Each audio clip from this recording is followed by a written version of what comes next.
네, 말씀 봅니다. 요한복음 5장 21절입니다.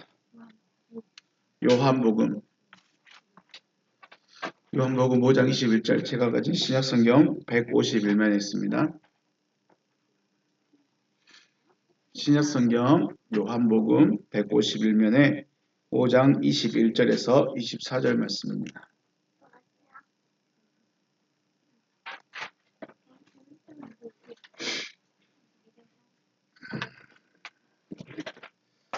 우리 찾았으면 천천히 같이 읽겠습니다. 시작.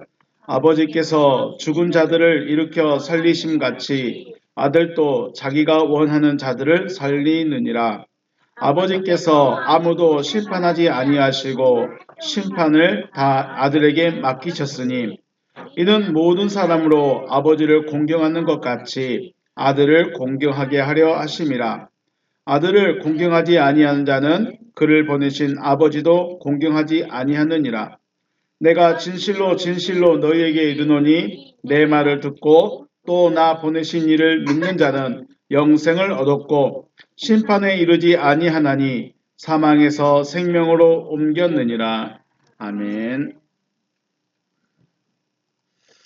네. 하나님을 믿는 사람들에게 있어서 가장 중요한 것은 내가 더 말씀드렸죠. 하나님을 아는 것. 내가 누구를 섬기는데 그분이 무엇을 원하는지를 모른다면 그분을 섬기는 게 쉽지 않겠죠. 그래서 우리가 하나님을 믿는다면 하나님을 아는 것, 가장 고상한 지식을 얻길 주님의 이름으로 축복합니다. 그리고 하나님을 아는 것이라는 것은 단순한 것이 아니라 하나님께서 무엇을 하시는가 이것을 아는 겁니다. 우리가 하나님을 안다 그러면 나 그분의 이름 알아요. 하나님 알아요. 혹은 그분은 신입니다. 아니면 그분의 성격은 불같습니다. 아니면 사랑이 많습니다.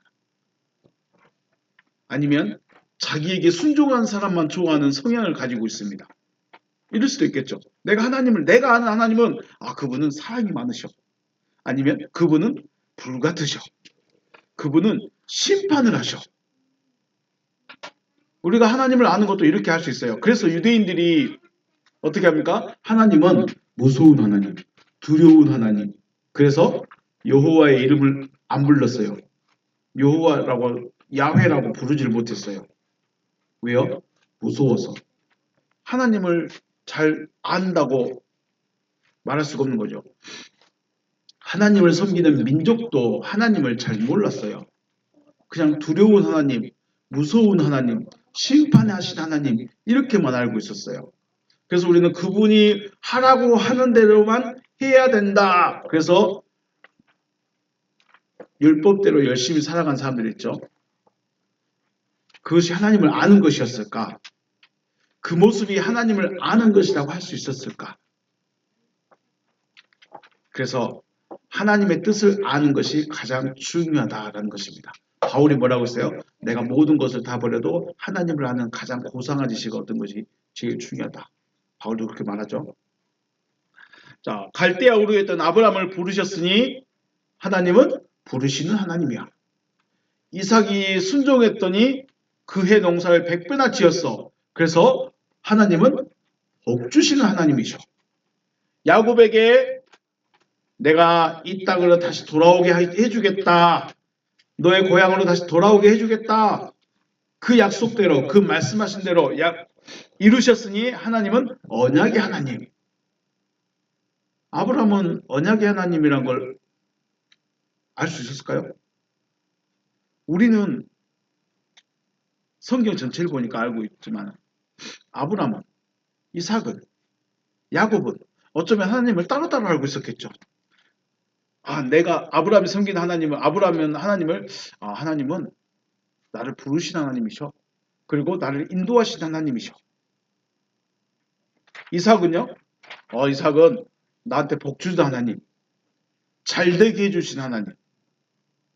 야곱은요, 하나님은 약속을 지키신 하나님. 나를 이곳으로 다시 인도하겠다고 하자니 정말로 인도해 주셨네. 약속을 지키신 언약을 이루신 하나님. 이렇게 생각할 수 있겠죠. 여러분이 고백하는, 여러분이 알고 있는 하나님은 어떤 하나님일까요? 어쩌면 구약 성경의 모든 역사들, 이스라엘의 모든 역사들은 아브라함과 이삭과 야곱에게 보여주셨던 그 하나님의 모습을 알고 있고 그 일을 하고 계시지 않을까 는 생각해 봅니다. 그래서 일반적으로 유대인들이 그리고 지금의 여러분과 저도 하나님을 어떻게 알고 있어요? 하나님은 부르신 하나님. 부르셨으니까 인도에 가신 하나님.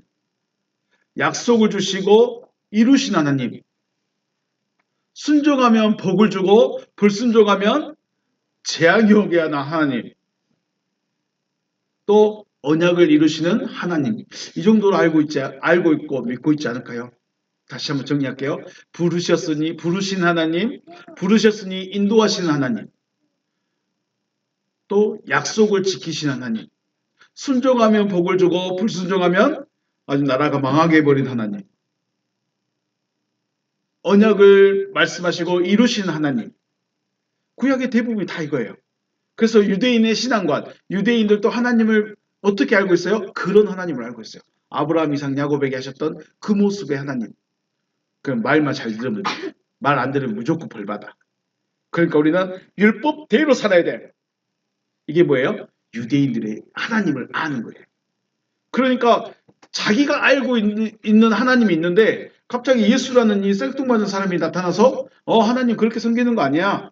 하나님 그렇게 섬기는 거 아니야. 라고 말하니까 어떻게 할까요? 어찌 이상한데? 왜 하나님을 섬기는데 우리같이 못하게 하지? 그러니까 유대인들이 싫어할 수밖에 없죠. 그래서 우리가 하나님을 안다는 것은 단순히 우리가 그분이 내가 고백한 하나님을 아는 것이 아니라 하나님이 무엇을 하시고 싶어 하는지를 알아야 된다는 거예요. 하나님을 안다는 것은 그분이 하시고 싶은 일이 무엇인지, 그분이 무엇을 하고 싶어 하시는지 그것을 안다는 거예요. 여러분 알고 계시죠? 하나님이 뭘 하고 계실까요? 하나님이 하시고 싶은 것이 무엇일까요? 자신을 믿는 사람들을 부유하게 살게 해주시는 것이 하나님의 목적이었을까? 그럼 여러분들도 우리가 항상 기도하죠. 하나님, 이삭이 순종해서 농사를 지었더니 100배의 수확을 얻었습니다. 우리에게도 100배의 수확이 임하게 해주세요. 우리는 그 하나님을 믿습니다. 그래서 부유해졌을까요? 저도 그 말씀 좋아했어요. 그래서 저는 제가 농사를 안 지니까 아버님이 농사가 그렇게 잘 되기를 기도한 적도 있어요. 하나님 이삭에게 해주셨던 대로 100배의 수확을 얻게 될 줄로 믿습니다. 100배는 보사하고 번도치기만 해도 잘한 거죠. 농사 짓는 게. 여러분은 부유해지셨어요? 부유하게 하신 하나님을 믿고 있는데 부유해지셨냐고요? 오늘 요한복음 5장 30 앞부분은 전반부에 나오죠. 38년 동안 누워있던 병자처럼 육체의 질병이 고침을 받아 건강해지셨는가요? 왜 이 사람만 고침받았을까요? 거기에는 수많은 사람들이 누워있었는데 거기는 수많은 사람들이 앉아있었는데 왜 38년 된 이 사람만 고침받았을까? 하나님의 사랑이 편파적인가요? 기도원에 다녀보셨죠? 기도원에 가면 어떤 사람들은 자신의 병이 고침을 받고 문제가 해결됐다고 하나님 찬양합니다 라고 고백한 사람들을 볼 수 있어요. 그런데 문제는 뭐예요? 누구예요? 저예요. 아무것도 안 느껴져요. 아무것도 안 느껴져요. 그럼 저는 어떻게 생각할까요? 나는 믿음이 없어서 안 되는가 보다. 나는 하나님은 나를 사랑하지 않는가 보다. 그런 의구심을 가진 적이 있었죠. 가졌었죠. 하지만 이제는 말할 수 있습니다. 그때는 제가 하나님을 몰랐기 때문에 의구심을 가질 수밖에 없었다. 옆에 사람은 병 고쳐졌다는데 앞 사람은 문제 해결해 받았다는데 왜 난 내 문제는 해결 안 돼? 왜 나는 고침을 못 받아? 하나님이 나를 사랑하지 않는가 보다. 저분이 나보다 조금 더 열심히 했는가 보다. 하나님은 내가 부유해지는데 혹은 병을 고침받는데 혹은 문제가 해결되는 것보다 더 큰 것을 주시려 한다는 것입니다. 그런 하나님을 볼 수 있는 여러분과 제가 되시길 주님의 이름으로 축복합니다. 오늘 본문 제목, 본문 24절 마지막에 보면, 마지막 구절에 보면 사망에서 생명으로 옮겼느니라 라고 말씀하셨죠. 사망에서 생명으로 옮기시려는 것이 하나님의 목적입니다. 아브라함을 부르신 것도, 이삭에게 복을 주시는 것도, 야곱에게 언약을 이루시는 것도, 38년 된 병자를 고치신 것도 사망에서 생명으로 옮기시려는 하나님의 목적이 있다는 것입니다. 하나님은 목적을 향해 달려가지 목적을 위해 일하시지 가지를 위해서 일하지 않는다는 거죠. 물론 가지가 필요할 때가 있어요. 가지를 그러니까 병 고침도 보여주고 애굽에서 나온 것도 보여주고 전쟁에서 이기게 해주는 것도 보여주자 하나님은 우리를 구원하시는구나. 하나님은 우리와 함께 하시는구나. 하나님은 우리를 도와주시는구나. 이걸 사람들이 마음속에 그걸 가지고 있는 거예요. 그런데 문제가 뭐예요? 하나님은 그것만 하는 것으로 오해한다는 거죠. 하나님은 부유하게만 해주신 하나님. 하나님은 병만 고쳐주신 하나님. 그럴 수도 있지만 진짜 목적은 따로 있다는 거죠. 사망에서 생명으로 옮기시려는 것이 목적이다라는 거죠. 오늘 예수님이 38년 된 병자를 고치셨습니다. 그렇죠. 그런데 이 고친 것을 자기가 왜 했는지에 대해서 말해줍니다. 우리 성경책 19절입니다. 요한복음 5장 19절, 20절. 우리 같이 한번 읽어보겠습니다. 시작. 그러므로 예수께서 그들에게 이르시되 내가 진실로 진실로 너희에게 이르노니 아들이 아버지께서 하시는 일을 보지 않고는 아무것도 스스로 할 수 없나니 아버지께서 행하시는 그것을 아들도 그와 같이 행하느니라. 아멘. 제가 언젠가 말씀을 드렸었죠. 저희 시골에 어렸을 때는 나무로 도끼로 나무를 패서 장작으로 불을 지폈어요. 그러니까 저는 아버지가 도끼질 하고 있는 걸 봤을까요? 못 봤을까요? 봤어요. 그래서 저도 10살부터 도끼질을 하고 다녔어요. 왜요? 아버지가 한 걸 봤어요. 그랬더니 하는 거예요. 그죠? 만약에 제가 도끼질 안 하고 아버지가 운전만 하셨다. 그럼 저는 뭘 하려고 했을까요? 운전만 하려고 했겠죠. 아들은 아버지가 하시는 일을 보고 배우는 겁니다. 그리고 그 일을 하는 거죠. 자, 그런데 여기 보면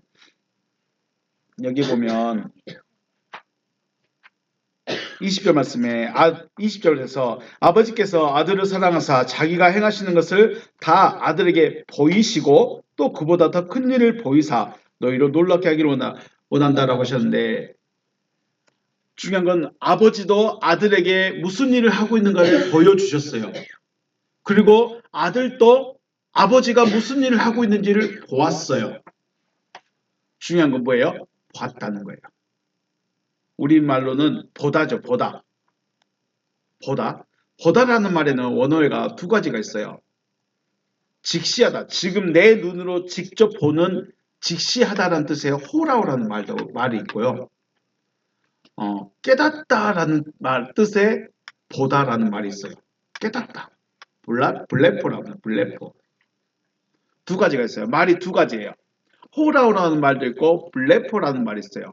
호라오라는 말은 직접 내가 눈으로 보는 거예요. 그래서 아버님이 도끼질 하고 있는가, 어떻게 하는가, 자세는 어떠한가, 어디를 때리는가, 이걸 직접 보는 거예요. 아버지가 이렇게 해서 이렇게 하시는구나. 이게 뭐라고요? 호라오, 직시하는 거예요. 근데 또 다른 보다의 의미가 블레포라는 말이 있어요. 우리 성경에는 호라오라고 하지 않고요. 블레포라고 적고 있어요. 그러니까 물론 블레포도 호라오도 직시하는 것도 중요합니다. 그런데 성경에서는 블레포를 적고 있어요. 본다라는 뜻은 같지만 의미가 다릅니다. 자, 오늘 엄마가 요리를 해주셨어요. 엄마가 배추 나무를 해 주셨어요. 맞죠? 아이들이 그걸 보고 있어요. 칼로 배추를 잘게 다듬고 있는 것을 아이들이 봤어요. 이건 뭐예요? 호라고 해요. 직시하는 거예요. 직시하는 거예요. 그런데 여기까지는 호라예요. 엄마가 칼로 배추를 다듬는구나. 근데 요리하는 것을 보고 아이들이 생각합니다. 엄마가 우리 맛있게 밥 먹게 하시려고 음식을 준비하는구나. 라고 깨닫고 엄마의 사랑을 봐버렸어요. 요리를 보는 것이 아니라 뭘 봤어요? 엄마의 마음을 봐버렸어요. 그건 뭐예요? 그게 바로 블레포입니다. 보긴 보는데 보이지 않는 걸 봐버리는 거. 엄마 마음 보여요? 안 보여요? 안 보여요. 그런데 엄마의 사랑을 봐버렸어요. 보다라는 말도 똑같아요. 직시한다는 것은 엄마가 칼로 따다다다다다 배추를 자르고 있는 모습을 보는 거고, 블레포는 보이지 않는 거예요. 엄마 마음을 봐버린 거예요. 우리를 사랑하셔서 맛있는 밥 해주시려고 요리하시는구나. 그게 뭐예요? 블레포예요. 그런데 예수님이 오늘 내가 봤다. 아버지께서 일하시는 걸 내가 봤다. 그 말이 블레포로 적고 있어요. 그러니까 실질적으로는 아브라함을 부르셨고 이삭에게 복을 줬고 야곱에게 언약을 이루셨고 이스라엘 백성들을 애굽에서 건져내고 전쟁에서 이기게 하시고 만나를 줘서 먹이시고 이런 것들을 직시했어요. 보긴 봤어요. 그런데 그런 현상적인 것, 그런 실질적인 것을 말하지 않고 아버지께서는 지금 이 아브라함에게, 이삭에게, 야곱에게, 이스라엘 민족에게 무엇을 하고 싶어 하시는지를 봐버린 거예요. 그래서 블랙폴로 썼어요. 이걸 안다는 게 참 대단한 것 같아요. 저는 백날 깨나도 눈치 못 챌 것 같아요. 중요한 거, 블랙폴을 사용하고 있다는 거. 즉 예수는 아버지의 마음을 알았어요. 그리고 아버지가 하고 싶은 일을 하는 거예요. 예수는 창세 이전부터 하나님 아버지께서 뭘 하고 계시는지를 직시하면서 깨달았어요. 자, 창세 이전은 그렇다 치고요. 창세 이후에 아브라함을 부르셨죠. 이삭에게 복을 내셨죠. 야곱을 데리고 다니셨죠. 이스라엘 민족을 끄집어내셨죠. 전쟁에서 이기게 하셨죠. 다윗을 부르셨죠. 성전을 건축하게 하셨죠. 또 많은 민족의 침투에서도 이기기도 하시고 망하기도 하시고 그게 뭐예요? 아버지는 이 백성을 구원하고 싶어 하시는구나. 단순히 전쟁에서 이기게 하는 거, 복을 주시게 하는 거, 건강하게 해주는 거 이게 아니라 진짜는 저들을 구원하고 싶어 하시는구나. 이걸 깨닫는 거예요. 그래서 이걸 하고 싶은 거예요. 하고 싶은데 예수가 나 하나님의 아들, 나 너희를 구원하고 싶어. 그런데 사람들이 그러면 알아들을까요? 못 알아들을까요? 못 알아들어. 그래서 뭘 보여줘요? 실질적인 모습을, 그러니까 의미를 담는 모습을 보여주는 거예요. 지금 우리 38년 된 남자는 어떤 사람이었어요? 살아있지만 죽은 자와 같은 거예요. 그 사람을 온전하게 해주셨어요. 이게 아버지가 하고 싶은 일을 보여주는 거죠. 자, 우리 성경책 21절 같이 한번 읽어볼까요? 요한복음 5장 21절 처음 읽었던 같이 읽습니다. 시작. 아버지께서 죽은 자들을 일으켜 살리심 같이 아들도 자기가 원하는 자들을 살리느니라. 아멘. 자, 이게 지금 살렸지만은 죽은 자들을 살린다고 했지만 아버지께서는 죽은 자들을 살렸어요. 그런데 예수는 그것을 어떻게 보여주셨어요? 살아있지만 죽은 자와 같은 38년 된 병자를 온전하게 해주셨어요. 지금 이거 말하고 싶어 하는 거예요. 나는 아버지 일을 하는 건데 아버지가 하셨던 일을 하는 건데 아버지가 죽은 자를 살리신 것처럼 나도 살아있지만 죽은 자와 같은 너희를 살리고 싶어. 이걸 말하고 싶은 거예요. 네. 죽은 자를 살아있게 하는 것을 보았는데 그럼 죽은 자가 어떤 사람들이 있을까? 죽은 자가 어떤 사람들이 있을까요? 일반적으로 생각할 때 호흡이 끊어진 자, 육체의 호흡이 끊어진 자를 우리는 죽은 자라고 하는데 이런 죽은 자를 살아있게 하셨다면 최소한 6천년, 아담부터 시작해서 6천년의 이 인류사를 봤을 때 최소한 3분의 1은 살아있지 않을까요? 하나님을 믿는 사람들. 쉽게 말해서 아담도 살아있고 아벨도 살아있고 아브람도 살아있고 노아도 살아있다면 이 세상이 어떻게 됐을까요? 6천년 전에 살았던 사람이 지금도 살고 있어. 죽은 자를 살렸던 것이 하나님의 일이라니까. 가끔 육체의 호흡이 끊어진 사람을 살리신 일도 있지만 성경에 나오는 수많은 사건들에 비하면 고작 2명, 3명 정도밖에 안 돼요. 죽은 자를 살아난 것은. 육체의 생명을 살리는 것이 큰 일이 아니라는 거죠. 그래서 하나님은 하나님의 입장에서 죽은 자는 육체의 호흡이 끊어진 자가 아니라는 거죠. 죽은 자가 누구예요? 자, 그럼 거꾸로 살아있는 자는 어떤 자일까요? 그렇다고 육체가 호흡을 하고 있어 난 살아있어 하는 자를 또 살릴 수도 없잖아요. 살아있는데 또 살려준대. 말이 안 맞아. 이게 무슨 말일까요? 살아있는데 또 살아있는다. 그래서 성경이 말하는 또 하나님이 말씀하시는 살아있다 또 혹은 죽어있다는 것의 의미를 알아야 되는 거죠. 죽어있다는 것은 하나님과 분리가 되어졌다는 거예요. 왜냐하면 생명은 어디 있어요? 하나님 안에 들어있죠. 이 생명, 상상을 해볼까요? 우리 안에 지금 우리 몸속에 심장이 있어요. 이 심장이 있으면 살아있는 거고 심장이 없으면 죽은 자예요. 그런데 심장도 없는데 사는 사람처럼 돌아다니는 사람들 뭐라고 그래요 우리는? 그래요. 심장도 안 뛰고 죽어 있는데 막 돌아다니고 있는 사람들을 우리 좀비라고 그러죠. 귀신. 예, 그래요. 근데 그 사람에게 죽어 있는 살아있는 것 같은데 죽은 자인데 살아있는 자 이상한 사람이에요. 근데 거기 그런 사람에게 심장을 딱 넣어줬더니 바른 피가 딱 돌아다녔어요. 그래서 산자가 돼버린 거예요. 그러니까 생명이 하나님의 생명이 하나님께 있는데 이 하나님 안에 있는 생명을 어디다가요? 내 안에다 넣어버린 거예요. 그래서 내가 산자가 되는 거예요. 살아있는 자.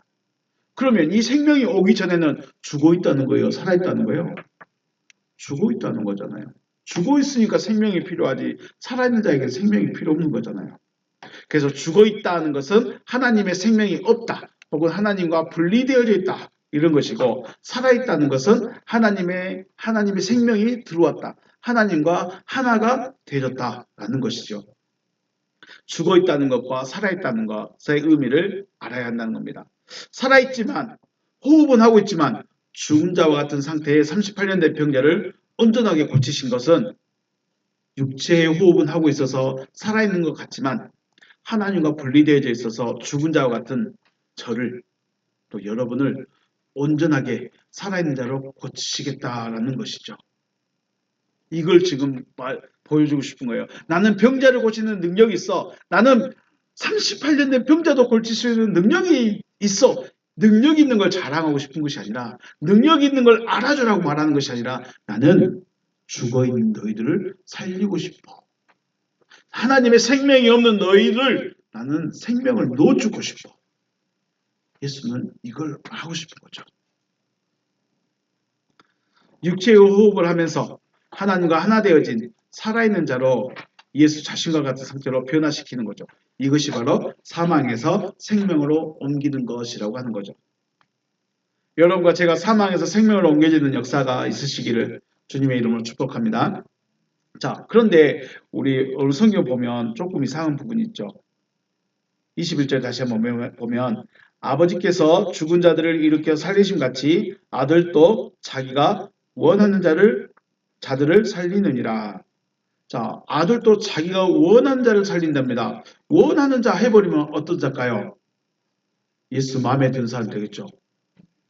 아니면 헌금 많이 했으니까 너 살려줄게. 봉사 많이 했으니까 너 살려줄게. 너 찬양 잘하니까 살려줄게. 너 일 잘하니까 살려줄게. 그래 되고 살려준다면 저는 거기에 든 게 하나는 있겠네요. 일 열심히 한다는 거. 일 잘한다는 게 일 열심히 한다는 거. 봐주려고 모르겠습니다. 아들도 자기가 원하는 자를 살려버린대요. 원하는 자가 누굴까요? 원하는 자가 누굴까요? 베데스다 연못의 주위에 수많은 사람들 중에 지나가다가 발에 걸렸어. 누워있는데 발에 탁 걸려서 오래됐네? 고쳐줄까? 그랬을까요? 발에 걸려서 고쳐주셨을까요? 38년 된 병자들을? 아니면 누가 크게 소리 질렀을까요? 크게 소리 지르니까 그 소리 듣고 가서 고쳐주셨을까요? 자기가 원하는 자, 자기가 원하는 자라고 하는 말이 델레이라는 말입니다. 델로예요. 델로. 근데 이 말 뜻이 선택하다, 혹은 결정하다, 원하다 라는 뜻도 있어요. 그런데 또 다른 뜻이 뭐냐면 기뻐하다, 열망하다는 뜻도 있습니다. 그래서 다시 한번 의역을 해보면 아들도 자기를 기뻐하는 자들을 살게 한다라고 의역을 해봤습니다. 아들도 그를 기뻐하는 자들을 살게 한다. 아무나 해주는 게 아니라는 거예요. 예뻐서 해준다는 게 아니에요. 보기 좋아서 잘생겨서 생명을 주겠다는 게 아니에요. 똑똑해서가 아니라는 거예요. 일 잘해서가 아니라는 거예요. 아들을 그를 아들을 기뻐하고 열망한 자들을 살게 하신다는 거예요. 이해가 되시죠? 그러니까 우리 성경대로 뭐 하면 원하는 대로 해버리면, 자기가 원하는 대로 해버리면 예수 마음에 든 사람만 하는 거예요. 여기 모인 사람들 중에 한 명 있을까 말까? 여기 내 마음에 든 사람 없는데 해버리면 우리는 생명을 못 얻는 거예요. 사망에서 생명으로 못 가는 거예요. 그런데 이 중에 특이하게 아들을 원하는 자가 있어. 아들을 열망한 자가 있어. 아들을 기뻐하는 자가 있어. 그러면 아들이 살게 해주겠다는 거예요. 아무나 해주는 게 아니라는 거예요. 사망에서 생명으로 옮겨지기를 열망한 사람, 혹은 하나님의 말씀을 사모하는 사람, 아들을 사모하는 그를 고쳐주겠다는 거예요. 왜 그러냐? 23절에 모든 사람을 아버지를 공경하는 것 같이 아들을 공경하게 하려 하십니다. 아들을 공경하게 하려고. 아들을 인정하게 하려고.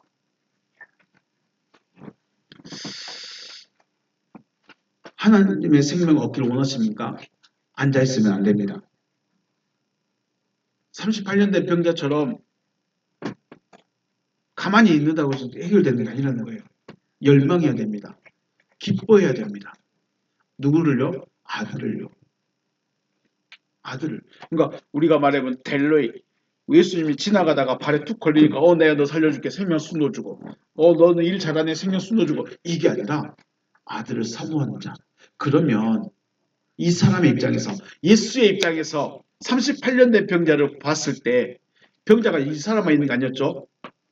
다른 사람들도 많았어요. 물론 저 감기만 걸려도 낫고 싶어서 간절하죠. 감기만 걸려도 하나님 저 낫고 싶어요 기도할 때가 있는데, 제가 감기 걸려서 낫기를 원하는 그 마음과 38년 동안 살아있지만 죽은 자와 같이 살아있는 저 사람의 간절함이 같을까요? 다를까요? 같을 수가 없겠죠. 얼마나 그 간절함이, 물론 하나님의 뜻은 놔두고 이 살고 싶은, 낫고 싶은 이 간절함이 얼마나 컸을까? 그걸 누가 보신 거예요? 예수가 보신 거죠. 아신 거죠. 그래서 사망에서 생명으로, 죽음에서 살아남으로 옮겨주셨다는 것이죠. 사람을 향한 하나님의 목적은 분명합니다. 사망에서 생명으로, 죽음에서 살아남으로 옮기신다는 겁니다. 어떤 사람을 옮기셨습니까? 아들을 기뻐하고 열망하는 자. 내 안에 난 죽어서라도 천국 가고 싶다. 내가 아무 잘한 것도 없지만 난 죽어서라도 천국 가고 싶다. 그런 간절한 사람들 말씀이 들리게 된다는 거죠. 아들을 기뻐하고 열망하는 거. 단순히 천국이 아니에요. 천국이 아니에요. 아들을 기뻐해야 돼요. 그리고 갈망해야 돼요. 열망해야 돼요. 38년대 그 마음으로 진짜 좀 살고 싶다. 진짜 한번 살아나보고 싶다. 그런 열망. 그 사람을 옮겨주신다는 거예요. 하나님의 아들은 그리스도십니다. 그리고 그리스도의 정체는 말씀이십니다. 하나님의 말씀과 하나 되어짐으로 사망에서 생명으로 죽음에서 살아남으로 옮겨지시는 여러분과 제가 되시길 주님의 이름으로 축복합니다. 어떤 자가 옮겨집니까? 하나님이 어떤 자를 여기서 여기로 옮기십니까? 열망하는 자, 아들을 기뻐하는 자. 수많은 사람들 중에 38년 된 병자가 왜 나왔느냐? 누구보다도 간절했겠죠. 여러분 그런 마음 있으시길 주의 이름으로 축복합니다. 그래서 예수가 혹 지나가다가 하나님의 말씀이 혹 흘려가다가 내 마음에 팍 박히는 그런 역사가 있으시기를 주님의 이름으로 축복합니다. 네, 오늘 이것을 마치겠습니다. 수고하셨습니다.